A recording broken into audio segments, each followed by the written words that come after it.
ஆலயா cotton வேட்டிகள் ஷர்ட்டுகள் wedding celebration.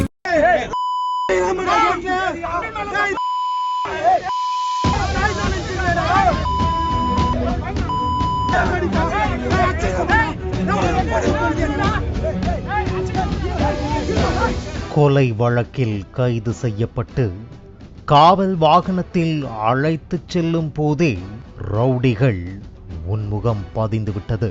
நீ என்ன ஆகிறாய் பார் என்கிற ரீதியில் போலீசாருக்கே பகிரங்க கொலை மிரட்டல் விடுத்து தாக்குதல் நடத்திய சம்பவத்தின் பின்னணி குறித்து விவரிக்கிறது இந்த செய்தி தொகுப்பு.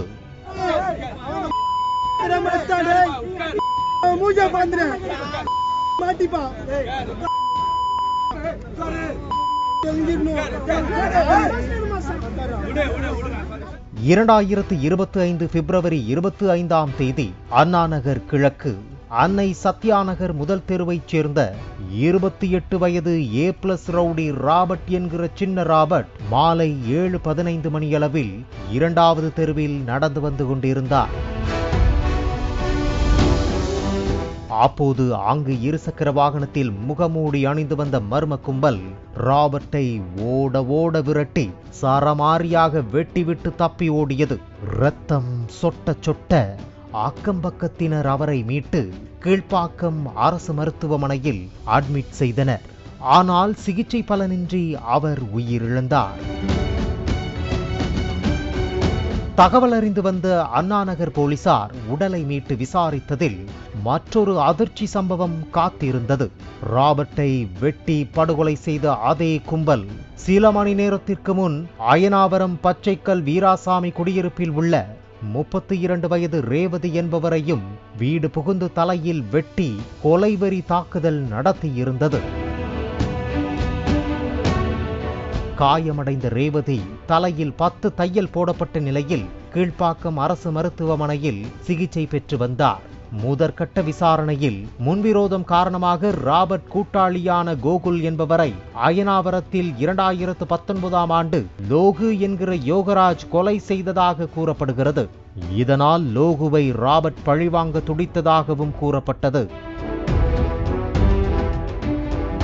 அதேபோல் ரேவதியின் 17 வயது மகன் ஆட்டோ எரிந்த வழக்கில் கைதானார். லோகு என்கிற யோகராஜின் நடவடிக்கைகளை சிறுவனை வைத்து கண்காணித்ததாகவும் இதனால் ராபர்ட்டை கொலை செய்ய திட்டமிட்ட கும்பல் சிறுவனை தேடி அவரது வீட்டிற்கு சென்றபோது அவன் இல்லாததால் அவனது தாயை வெட்டியிருக்கலாம் என கூறப்படுகிறது. இந்த நிலையில்தான் ரவுடி ராபர்ட் கொலை வழக்கில் சென்னை அயனாவரம் பச்சைக்கல் வீராசாமி ஹவுசிங் போர்டு பகுதியைச் சேர்ந்த குமார் என்பவரின் 36 வயது மகன் லோகு என்கிற B category HS rowdy Yogaraj Chennai Mogappair கிழக்கு 11வது தெருவைச் சேர்ந்த சந்திரசேகரின் 29 வயது மகன் சங்கர்பாய் என்கிற சங்கர், ஆம்பத்தூர் அத்திப்பட்டு பகுதியைச் சேர்ந்த ராஜா என்பவரின் 25 வயது குட்டிப்புறா என்கிற நெப்போலியன் ஆகியோரை கைது செய்து சிறையில் அடைத்தது போலீஸ்.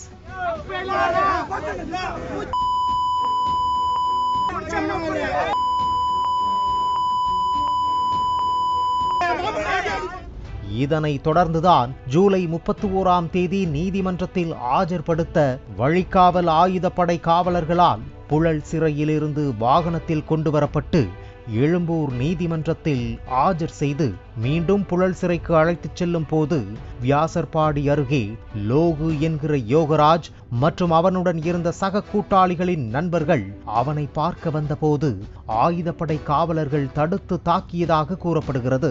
இதனால் ஆத்திரமடைந்த லோகு என்கிற யோகராஜ் மற்றும் அவனுடைய கூட்டாளிகள் புழல் சிறைக்கு கொண்டு செல்லும் வாகனத்தில் இருந்தபடி வழிகாவல் செய்யும் காவலர்களுடன் வாக்குவாதத்தில் ஈடுபட்டு கொலை மிரட்டல் விடுத்து வன்முறையில் ஈடுபட்டதாக கூறப்படுகிறது.